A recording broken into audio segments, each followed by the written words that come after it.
नमस्कार। वर्णिका में आप सभी का स्वागत है। आपके साथ मैं हूं संतोष सारंग और आप देख रहे हैं हम सबका पसंदीदा कार्यक्रम शब्दों की सत्ता। क्या हिंदू धर्म खतरे में है? क्या सनातन पर सवाल उठाना जायज है? क्या वर्ण व्यवस्था पर आधारित हिंदू धर्म को मानने वाले खुद को सनातनी कहलाने पर गर्व महसूस करते हैं? इस वीडियो में आज हम इन्हीं सब सवालों के जवाब ढूंढेंगे। लेकिन आगे बढ़ने से पहले आप सबसे गुजारिश है कि यदि अब तक आपने इस चैनल को सब्सक्राइब नहीं किया है तो कर लें और इस वीडियो के अंत तक जरूर बने रहें। साथियों, ताजा मामला तमिलनाडु से जुड़ा है। तमिलनाडु के मुख्यमंत्री एम.के. स्टालिन के बेटे उदयनिधि स्टालिन ने सनातन धर्म पर प्रहार किया है। आपको बता दें कि उदयनिधि स्टालिन तमिलनाडु सरकार में युवा कल्याण एवं खेल विकास मंत्री है। उन्होंने 2-3 दिन पहले कहा था कि सनातन धर्म डेंगू और मलेरिया की तरह है, इसलिए इसका विरोध करते हुए सनातन धर्म को खत्म कर देना चाहिए। उदयनिधि के इस बयान के बाद सोशल मीडिया पर हंगामा बरपा है। आइए इस हंगामे के बीच हम सनातन शब्द और सनातन धर्म पर कुछ रोशनी डालते हैं। सनातन का शाब्दिक अर्थ शाश्वत, सदा बने रहने वाला, जिसका आदि है और न अंत है बताया गया है, यानी अटूट सिलसिला। यहां हम हिंदू धर्म आचार सभा के स्वामी परमात्मानंद सरस्वती की बात करेंगे। इनका मत है कि यह सृष्टि की शुरुआत से है और इसके आखिर तक रहेगा। जब नया चक्र शुरू होगा तो यह भी शुरू होगा, इसलिए इसे सनातन धर्म कहा गया है। स्वामी परमात्मानंद सृष्टि की बात करते हैं, सृष्टि की शुरुआत की बात करते हैं। हम वैज्ञानिक दृष्टिकोण से थोड़ा इसे समझने की कोशिश करते हैं। वैज्ञानिकों के अनुसार इस सृष्टि की रचना हजारों लाखों साल पहले हुई।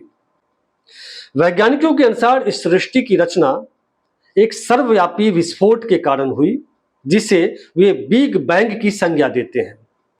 वैज्ञानिक लगातार इस खोज में लगे हैं, इस रिसर्च में लगे हैं, इस शोध में लगे हैं कि क्या इस ब्रह्मांड का, इस धरती का, इस सृष्टि का अंत हो जाएगा, कब होगा और कैसे होगा।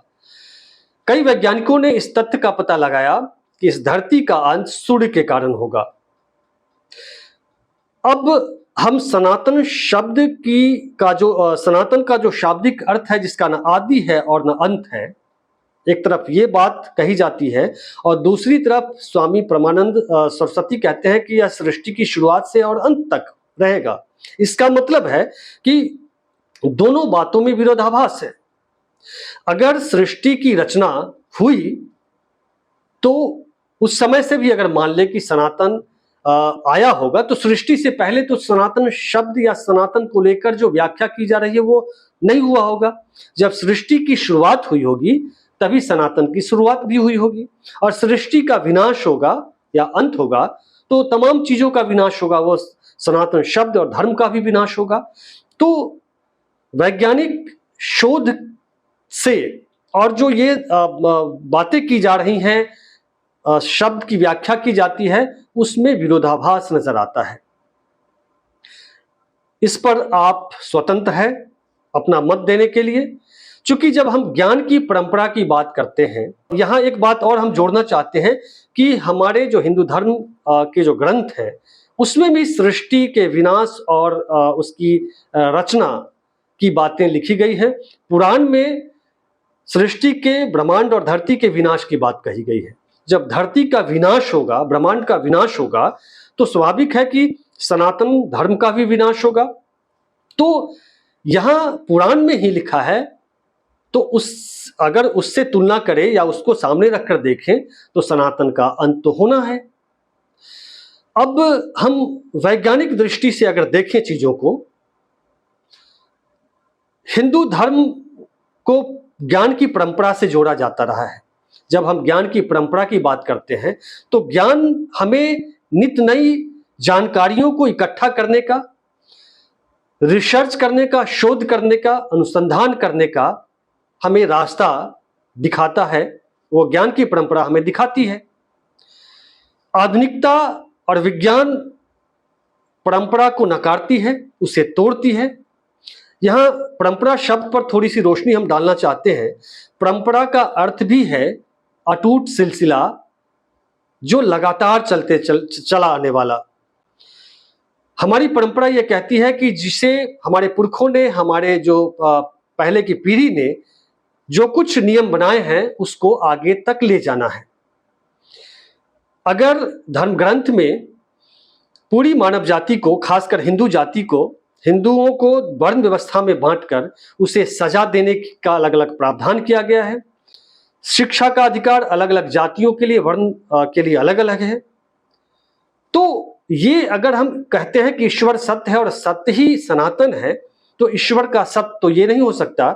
ईश्वर की नजर में सभी, पूरी मानव जाति ईश्वर की संतान है। दरअसल यहां धरती पर मनुष्य ने, चालाक जो जातियां थी, मनुष्य ने लोगों को, इंसानों को बांटकर, उसे टुकड़ों टुकड़ों में बांटकर, हजारों जातियों में बांटकर, कुछ खास जातियों ने अपने लिए सुख सुविधाएं अर्जित करने के लिए ऐसा प्रावधान किया और सामाजिक नियम बनाए। यह ईश्वर का सत्य नहीं है, यह सत्य और सनातन भी नहीं है। एक बात और यहां हम आपके सामने रखना चाहते हैं, सनातन के जो मूल तत्व हैं उसमें सत्य, अहिंसा, जप, तप, क्षमा, दया, ये सब कुछ बताया गया है। लेकिन क्या सनातनी अपने दिल पर हाथ रखकर बोलें कि जो अहिंसा की बात सनातन के मूल तत्व बताए गए हैं, उसमें अहिंसा एक शब्द है, अहिंसा में उनकी आस्था है? आप जब शास्त्र और शस्त्र की बात करते हैं, धर्म की रक्षा के लिए शस्त्र उठाने की बात करते हैं, आप हिंसा का सहारा लेते हैं, तो अहिंसा जैसे जो मूल तत्व है, जो मूल्य है, उसको आप नकारते हैं। सत्य, जो ईश्वर का सत्य है, जिसे आप ईश्वर का सत्य कहते हैं, वह दरअसल प्रकृति का सत्य है। आप प्रकृति के नियम को कहां मानते हैं? आखिर लगातार सनातन पर हमले क्यों होते रहे हैं? यानी हिंदू धर्म पर हमले हिंदू धर्म के लोग ही क्यों करते रहे हैं? एक लंबा सिलसिला चलता चला रहा है।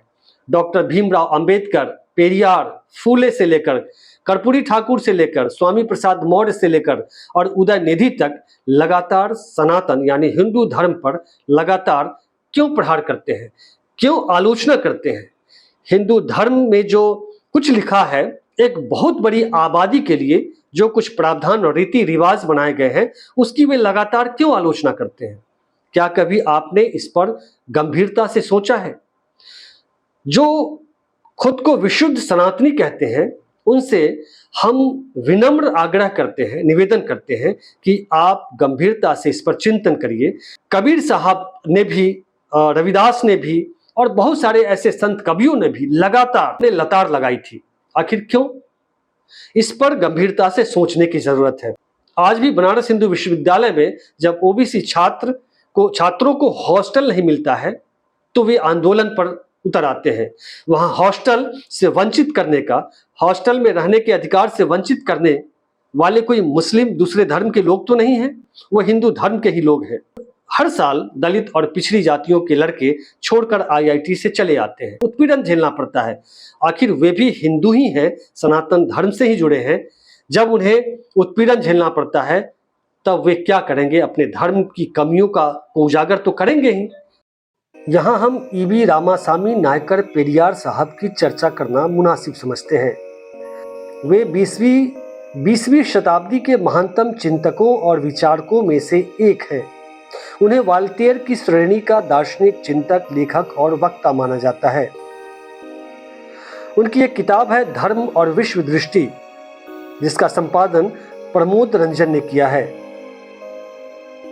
ईश्वर का उन्मूलन चैप्टर में वे लिखते हैं कि ईश्वर की अवधारणा की शुरुआत अज्ञानता से हुई। धर्म और धर्म लेखों का उद्भव बेईमानी से हुआ, यानी लोगों को बेवकूफ बनाने और उनको दास बनाने के इरादे से इसकी शुरुआत हुई। आप ईश्वर की अवधारणा रचने वाले व्यक्ति को माफ कर सकते हैं। वह मूर्ख था। वह अपनी बौद्धिक अक्षमता की वजह से ऐसा विचार तैयार करने पर मजबूर हुआ। लेकिन धर्म और धर्मशास्त्र आदि का निर्माण करने वाला व्यक्ति ईमानदार नहीं रहा होगा। उसने ऐसा केवल लोगों को भयभीत करने के लिए किया। ईश्वर का निर्माण करने वाले व्यक्ति का इस बात पर जोर था कि कोई न कोई ऐसी शक्ति है जिसने यह विश्व और इसकी व्यवस्था निर्मित की होगी। उसने ईश्वर के अस्तित्व को संदेह का लाभ दिया। वे आगे लिखते हैं, ये न केवल हमारी बौद्धिकता को नष्ट करते हैं बल्कि हमारे चरित्र को भी क्षति पहुंचाते हैं। इनकी वजह से हमारी ईमानदारी, प्रेम, एकता, समता आदि सभी प्रभावित होते हैं। हमारे विकास पर असर पड़ता है, विज्ञान का नुकसान पहुंचता है और अज्ञानता को बढ़ावा मिलता है। हम इन सब बातों के खिलाफ हैं। आपको ये सारी बातें समझने के लिए बहुत दूर जाने की आवश्यकता नहीं है। इनका उत्तर तो अपने धर्म और इसके सिद्धांतों का विश्लेषण करके ही मिल जाएगा। अंग्रेजी के शब्दकोशों में हिंदू धर्म को ब्राह्मणों का धर्म बताया गया है। यह एक गैर ईसाई, गैर मुस्लिम धर्म है।